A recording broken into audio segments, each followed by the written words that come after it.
Welcome back to the Core EM Podcast. Core content for anyone, anywhere, and just in time. This is the official podcast of the NYU Bellevue EM Residency Program. This week, we're going to discuss 3 papers we recently reviewed in our weekly conference. The first article was presented by Rich White, one of our senior residents, and the paper was entitled Refractory Ventricular Fibrillation Treated with Esmolol in Resuscitation 2016. Refractory ventricular fibrillation is defined as resistant to 3 or more shocks, 3 milligrams of epi or more, and 300 milligrams of amiodarone or more with high-quality CPR, and it's very difficult to manage. You've already exhausted your traditional moves, so what's next? There's been a lot of talk about dual-sequence defibrillation, and if you've got eCPR in the hospital, you can go to ECMO. Additionally, a number of papers have discussed giving a beta blocker. A beta blocker may be helpful by countering the huge amount of circulating catecholamines, both endogenous as well as from multiple rounds of epinephrine. Esmolol is the drug that's discussed most in this context. This paper asked a simple question: is esmolol efficacious in achieving ROSC and survival with good neurologic outcome in treatment of refractory ventricular fibrillation? It was a single-center, retrospective, pre- and post-study. The primary outcome was sustained ROSC greater than 20 minutes of spontaneous circulation without recurrence of cardiac arrest. They also looked at a number of secondary outcomes, including survival to ICU admission, survival to hospital discharge, and survival with a favorable neurologic outcome at 30 days, 3 months, and 6 months. The intervention was esmolol 500 micrograms per kilo as a bolus, followed by 0 to 100 micrograms per kilo per minute as an infusion. 41 patients were included in the study, with 16 getting esmolol and 25 patients not getting esmolol. Sustained ROSC was achieved in 56% of patients in the esmolol group and just about 16% of patients in the no esmolol group, giving an NNT of 2.5 for sustained ROSC. Survival to ICU was the same. Good neurologic outcomes at 30 days were seen in 18.8% of patients in the esmolol group and 8% of patients in the non-esmolol group, but that difference was not statistically significantly different. Now, there are a number of issues with this study. It was single center, it was a small sample size, it was retrospective, which adds bias, there was no blinding or randomization, and the primary outcome here was sustained ROSC, not good neurologic function. The small sample size makes it tough to find smaller but still important differences. For instance, the good neurologic function outcome had about an 11% difference, but because the study was so small, that difference isn't statistically significant. The authors conclude that the findings of our study suggest that administration of esmolol may increase the rate of sustained ROSC and ICU survival among patients with refractory ventricular fibrillation and out-of-hospital cardiac arrest. Further, larger-scale prospective studies are necessary to determine the effect of esmolol for refractory VF in out-of-hospital cardiac arrest. Our conclusions are pretty similar but a little bit different. The study suggests that esmolol is efficacious in increasing the rate of sustained ROSC for patients with refractory VF. However, larger prospective studies need to be performed to assess whether the benefit persists and if there's a significant improvement in neurologic outcomes. We don't recommend esmolol for routine use based on this data, but refractory VF isn't routine. It's going to be hard to get big trials, and so this is probably a reasonable consideration in select cases. Remember that when we talk about refractory ventricular fibrillation, we're talking about cases that don't revert with your basic management. If they go from an unorganized rhythm to an organized rhythm and then revert back, that's not refractory VF. Refractory VF are the ones that don't break regardless of what you try. Article number 2 was presented by one of our chief residents, Joe Levin. It was entitled Cervical Spine Evaluation and Clearance in the Intoxicated Patient, a prospective Western Trauma Association multi-institutional trial and survey. This was published in Trauma and Acute Care Surgery in 2017. Alcohol and drug intoxication is common in trauma patients, and a significant proportion of cervical spine injuries occur in patients with intoxication. A standard approach to both intoxicated and sober patients with suspected C-spine injury in many trauma centers includes the placement of a rigid cervical collar and spinal immobilization until the C-spine can be cleared. Even after a negative CT, intoxicated patients are often immobilized for prolonged periods of time until a reliable exam can be performed due to a concern for missed findings on the CT scan, specifically unstable ligamentous injuries. This practice is less than ideal as prolonged C-spine immobilization is associated with DVT, atelectasis, aspiration pneumonia, and elevated intracranial pressures. In 2015, the Eastern Association of the Surgery of Trauma, the EAST organization, demonstrated that CT imaging of obtunded patients due to any cause would miss approximately 9% of cervical spine injuries, most of which were clinically insignificant.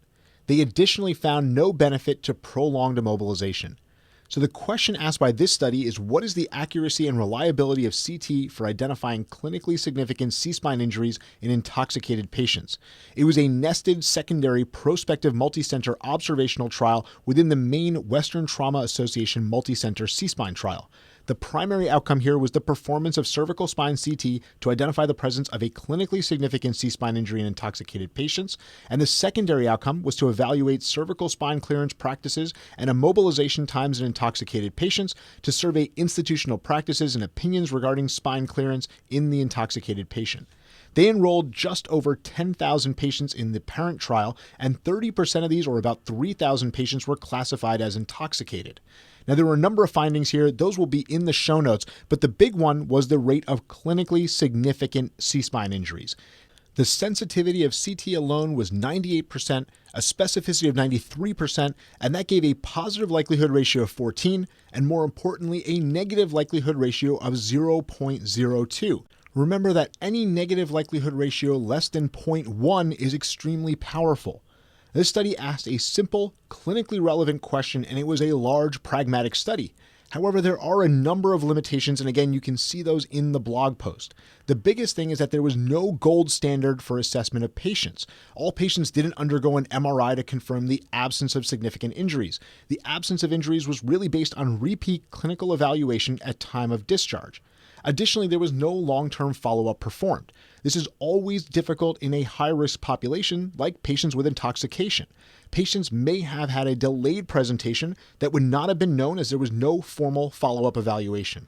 The authors conclude that for intoxicated patients undergoing cervical spine imaging, CT scan was highly accurate and reliable for identifying clinically significant spine injuries. CT-based clearance in intoxicated patients appears safe and may avoid unnecessary prolonged immobilization. Our conclusions, once again, are slightly different. For intoxicated patients with a negative cervical spine CT, there appears to be little benefit to maintaining prolonged immobilization unless there's an obvious neurologic deficit or high degree of suspicion for cord injury. This is consistent with previous literature in CT performance in obtunded patients. The bottom line to us is that if the CT is negative, you can probably cease spinal immobilization, but you should make sure to do a repeat neuroexamination when the patient is clinically sober. The final paper is one that I reviewed on antibiotics and abscess management, and it's entitled Systemic Antibiotics for the Treatment of Skin and Soft Tissue Abscesses, a Systematic Review and Meta-Analysis. This was in the Annals of Emergency Medicine in 2018. Skin and soft tissue abscesses are a common emergency department presentation. The approach to management has changed little in recent decades: incision and drainage, and then discharge home with follow-up. However, increasing rates of MRSA over the last decade have led to further considerations of adjunct therapy with oral antibiotics to improve cure rates.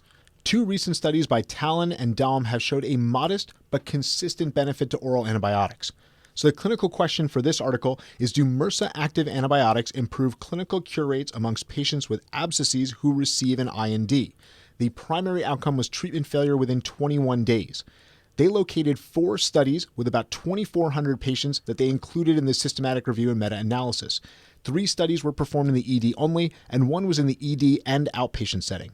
Anti-MRSA antibiotics used include TMP-SMX in 3 studies, and then either TMP-SMX or Clinda in 1 of the studies. The critical findings here were for treatment failure. Anti-MRSA antibiotics had a treatment failure rate of just 7.7% versus placebo at 16%. This gives an absolute difference of about 7.5% and an NNT of 13.5. The study also looked at the occurrence of new lesions at different sites as a secondary outcome, and anti-MRSA antibiotics once again had the advantage here: 6% versus 15% in placebo, an absolute difference of about 9% and an NNT of 11. Adverse events were common but equal in the 2 arms, 24.8% versus 22.2% in the placebo group. This is the largest meta-analysis looking at this topic, and it included all of the recent big articles that have been published. The results are weighted towards 2 larger studies, though. Additionally, as we mentioned before, all of the studies didn't use the same antibiotic. 1 study incorporated clindamycin into their algorithm, while most of the others focused on TMP-SMX. The primary endpoint of clinical cure was defined differently in the different studies, and in the 2 major studies by Talon and Daum, there was a significant overlying cellulitis in most of the patients. The authors conclude the use of systemic antibiotics for skin and soft tissue abscesses after incision and drainage resulted in an increased rate of clinical cure. Providers should consider the use of antibiotics while balancing the risk of adverse events. Our conclusions are pretty similar. The available evidence demonstrates a modest but consistent benefit to adjunct anti-MRSA antibiotics after IND of a simple abscess in terms of clinical cure and occurrence of new lesions without a significant increase in adverse events. However, there are 4 issues that deserve to be stressed. Many of the patients included in the studies by Talon and Daum had significant overlying cellulitis. This clouds the issue of whether we were treating the abscess or the cellulitis with the antibiotics. Number 2, expanded use of anti-MRSA antibiotics will increase the rate of serious adverse events, even though that wasn't seen in these studies. Those events that we're looking at are C. diff diarrhea, hyperkalemia, Stevens-Johnson syndrome, hypersensitivity reactions, and others. Number 3, the clinical cure rate without antibiotics is high, 84%. Most patients will improve without antibiotics, and thus a delayed use or addition at follow-up may be a superior strategy.